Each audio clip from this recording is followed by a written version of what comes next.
Hi guys, আমরা আজকে পুরী যাচ্ছি। সবাই মিলে দেখে নিন, আমাদের ট্রেন 8:35-এ। হঠাৎই আমরা একটা মনে হলো চলো পুরী যাই।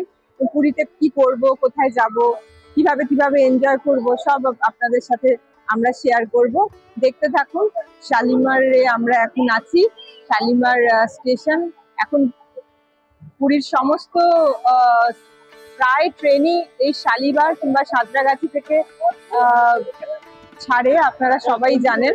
এখন ভীষণই ক্রাউড।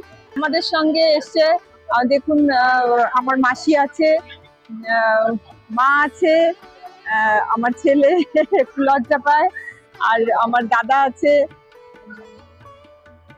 অপরাজিতা আছে, আমার বান্ধবী, এবং আমার ভাইজি আছে। ওরা ওরা আমাদেরকে সিলভ করতে এসছে।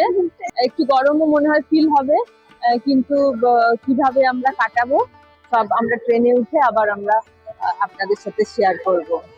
আমরা যে পুরীতে যে হোটেলে আছি, সেখান থেকে সমুদ্রের ভিউটা আপনাদের দেখাই। খুব সুন্দর ভিউ আপনারা দেখতে পাচ্ছেন। আমরা যেরকম বলেছিলাম, শ্রী শ্রী ঠাকুর সীতারাম দাস ওঙ্কারনাথ দেব শ্রী নীলাচল আশ্রম পুরীতে আমরা এখন সেখানে উপস্থিত হয়েছি। দেখুন পরিবেশ, আপনারা, খুব সুন্দর পরিবেশ। এখানে আপনি পুরীর স্বর্গদ্বার থেকে মাত্র 20 টাকা পার হেড দিলে আপনাকে নামিয়ে দেবে ঠিক নীলাচল আশ্রমের সামনে। এই লোকেশনে নামাবে। এখান থেকে আপনি চলে আসবেন আমাদের এই শ্রী শ্রী ঠাকুর সীতারাম দাস ওঙ্কারনাথ দেবের এই যে পাশের যে বিল্ডিংটা দেখছেন, এটা ওনাদের অতিথিশালা। এখানে কন্ট্যাক্ট করতে পারেন, ওনারা ব্যবস্থা করে দেবেন। খুবই রিজনেবল একটা রেটে এখানে রুম অ্যাভেলেবেল থাকে। তো সেই সবগুলো আপনাদেরকে আমরা জানাবো। আসুন আমরা আশ্রমে ঢুকি।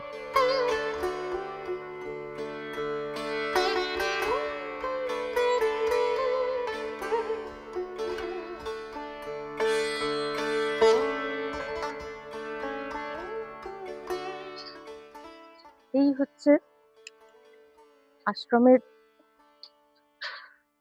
মেন হল ঘর। সোজা শ্রী রাধাকৃষ্ণর মন্দির, যেখানে নিত্য পূজা হয় এবং নাম কীর্তন সংকীর্তন হয়।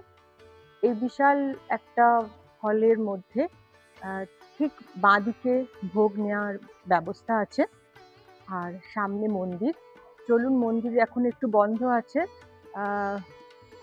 আমাদের এখন পূজা আরতি, ভোগ আরতি হওয়ার সময়, এবং এনাদের আশ্রম আমাদের কলকাতাতেও আছে, মহামিলন মঠ বলে। তো এখানে নীলাচল আশ্রম। তো চলুন আমরা একটু দেখে নিই। আসুন আমরা একটু সাইড দিয়ে যাই।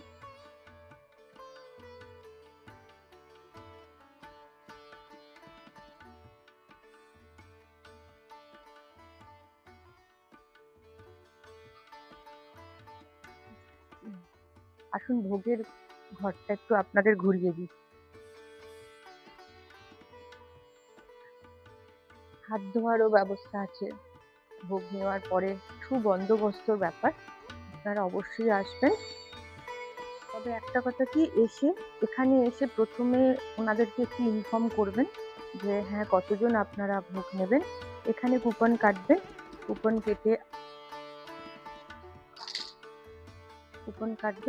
কেটে আপনারা ভোগ গ্রহণ করবেন। আমরা এখন যাচ্ছি,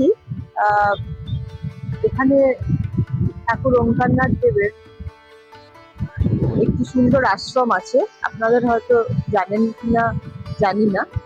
সেখানে আশ্রমটির নাম নীলাচল। সেখানে আমরা আজ একটু ভোগ গ্রহণ করব, এবং আপনারা অবশ্যই এখানে এলে আসবেন। দেখুন এই আশ্রম, আমরা আশ্রমের ঠিক পাশেই অহরাত্র নাম সংকীর্তন এখানে হয়। এখন এখানে আরতি হচ্ছে, মেন মন্দিরে রাধাকৃষ্ণের আরতি হওয়ার পরে। খুব সুন্দর